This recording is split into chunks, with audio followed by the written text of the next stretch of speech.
Idul Fitri yang selalu disebut sebagai hari kemenangan bukan saja karena kita telah melewati 1 bulan berpuasa, tetapi karena seharusnya kita telah mencapai kematangan baik spiritual maupun sosial.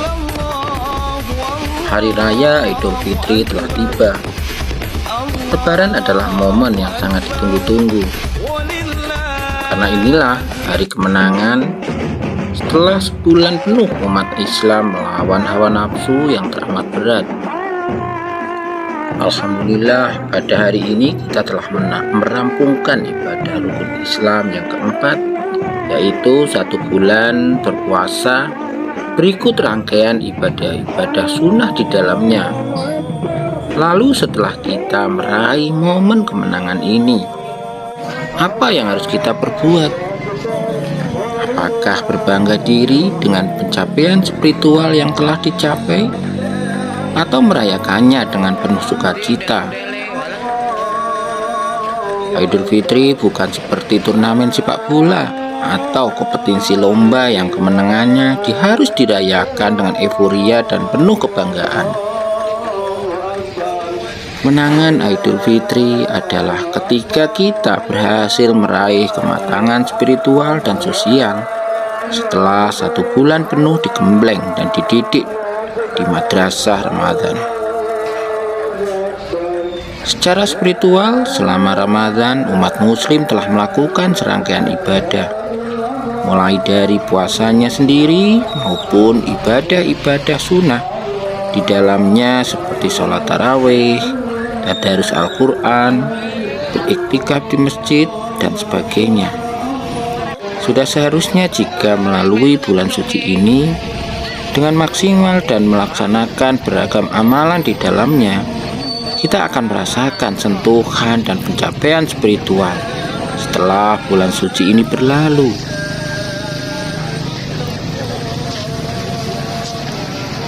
Terkait puasanya sendiri, Allah SWT telah menegaskan, wahai orang-orang yang beriman, diwajibkan atas kamu berpuasa sebagaimana diwajibkan atas orang sebelum kamu, agar kamu bertakwa.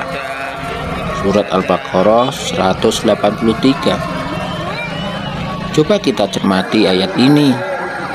Allah SWT menyampaikan bahwa tujuan melaksanakan puasa adalah untuk melahirkan hamba-hamba yang bertakwa, yaitu orang yang mematuhi segala bentuk perintah agama dan menjauhi semua larangannya. Itu baru dengan puasanya saja.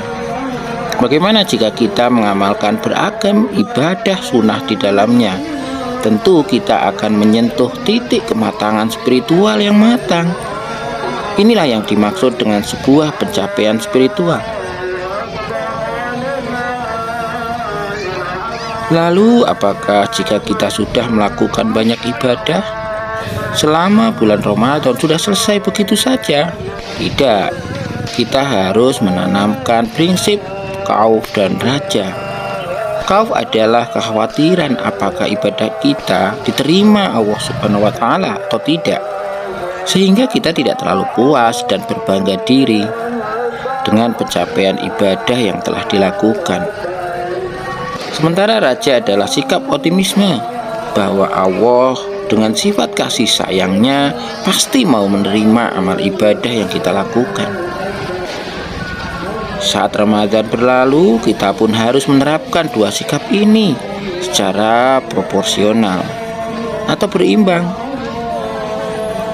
Orang yang ibadahnya tidak didasari sifat khauf akan terlalu mempercayai diri dengan ibadah yang telah dilakukannya, sehingga dikhawatirkan merasa cukup dengan amal yang telah dilakukan.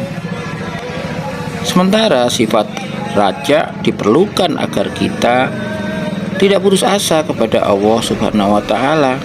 Sifat raja ini dilakukan dengan rasa optimis bahwa Allah menerima ibadah yang telah kita perbuat, sebab Allah sesuai prasangka hambanya. Imam Al-Ghazali dan Ihya Ulumuddin menyampaikan, setiap selesai berbuka puasa, seyogyanya kita merasa khawatir sekaligus menaruh harap kepada Allah. Khawatir jangan-jangan ibadah kita tidak diterima. Juga berharap bahwa Allah menerimanya, sebab kita tidak tahu apakah puasa kita diterima sehingga termasuk hamba yang dekat di sisi Allah, atau sebaliknya ditolak sehingga kita termasuk hamba yang mendapatkan murkanya. Sikap seperti ini harus diterapkan setiap selesai melakukan ibadah apapun. Imam Al-Ghazali berpesan agar setiap selesai berbuka puasa kita menerapkan sikap khauf dan raja terhadap puasa yang sudah kita lakukan. Untuk satu ibadah berupa puasa saja perlu ditanamkan prinsip ini, apalagi setelah selesai 1 bulan dengan segala amalan sunnah di dalamnya. Bayangkan, orang yang sudah beribadah maksimal saja tidak boleh berbangga diri dan terlalu percaya diri dengan amalannya. Apalagi mereka yang ibadahnya biasa-biasa saja. Puasa tidak saja ibadah yang memiliki spiritual, tapi juga ritual keagamaan yang mendidik kepekaan sosial pengamalnya. Dengan pengalaman demikian, kita akan sadar bahwa seperti inilah nasib saudara-saudara kita yang hidupnya berkekurangan, yang untuk mencari sesuap nasi saja harus memeras keringat di bawah sengatan terik matahari. Barangkali lapar dan haus kita akan terakhir di waktu maghrib, tetapi saudara kita yang hidup dengan ekonomi sangat rendah boleh jadi merasakan lapar sepanjang hayat, masih dikandung badan, bahkan untuk makan esok harinya saja masih bingung harus mencari kemana lagi.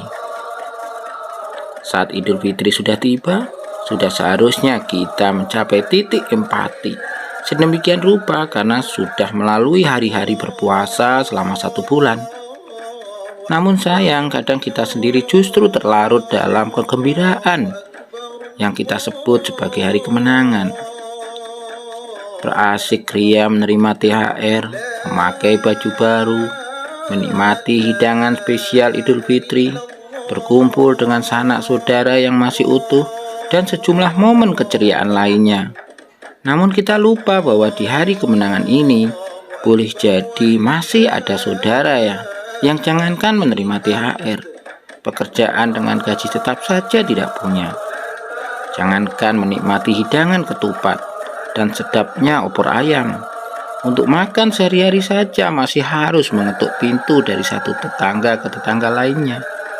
Juga mereka yang sudah tidak memiliki keluarga karena tertimpa bencana umpamanya.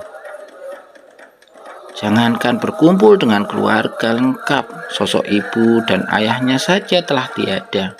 Mari kita renungi kembali pada momen suci ini. Sudahkah kita merasakan hari kemenangan dengan meraih nilai-nilai kemenangan yang seharusnya?